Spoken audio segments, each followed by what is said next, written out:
Hello, good morning. And at the moment, Boris is poring over the questionnaire that he's got to submit by, I think, late tomorrow evening. And he's consulting his own lawyers, he's paying for them himself. And I don't know whether Carrie is also consulting lawyers, or whether she is implicated in the questionnaire that Boris is filling in. Who knows? But the main argument that Boris is putting forward, I gather, is that as he lives and works in Downing Street, anything that he does can be considered an office job. And so he was at work at all points, and whether or not he came across other people having parties doesn't really matter, because he was at work. Now, one of the big arguments, I gather, is whether Boris had 1 or 2 glasses of wine or 1 or 2 glasses of beer.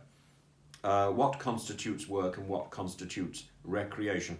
I've spent much of my life trying to tell my students that there is no distinction between work and play, that you don't do your homework and then suddenly have free time to play.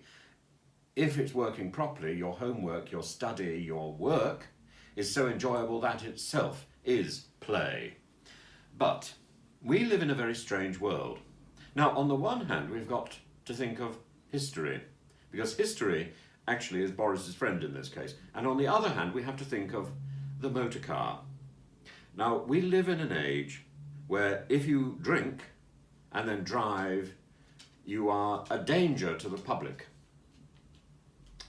We could make the same case for drinking and running the country, could we not?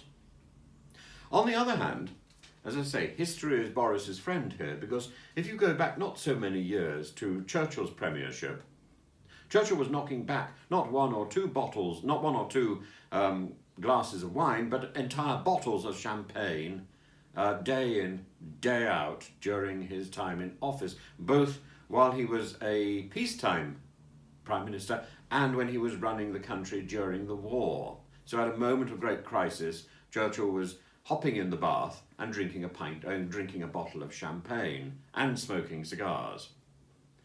You know, maybe we could say our standards change. This is back to my idea that morality is not consistent, morality changes. Morality is about convention in many ways. But, so Boris has a choice. He can either go along with the standards which would apply to the motor car, in which case I think he's sunk, or he can appeal to Winston Churchill, or he could go back even further and appeal to Shakespeare. In Shakespeare's day, if you were an employer, in other words, if you had a decent house and you were employing work people in the fields, you would pay them a very small amount of money, but you would also pay them, I think, 12 flagons of ale.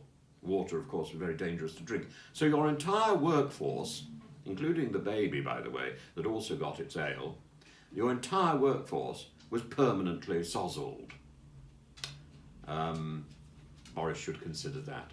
So should we all. I should, at this moment now, I should say cheers, shouldn't I? And I hope the rest of the day goes so well. Do follow the channel. Do ring the bell. Have fun. Bye-bye.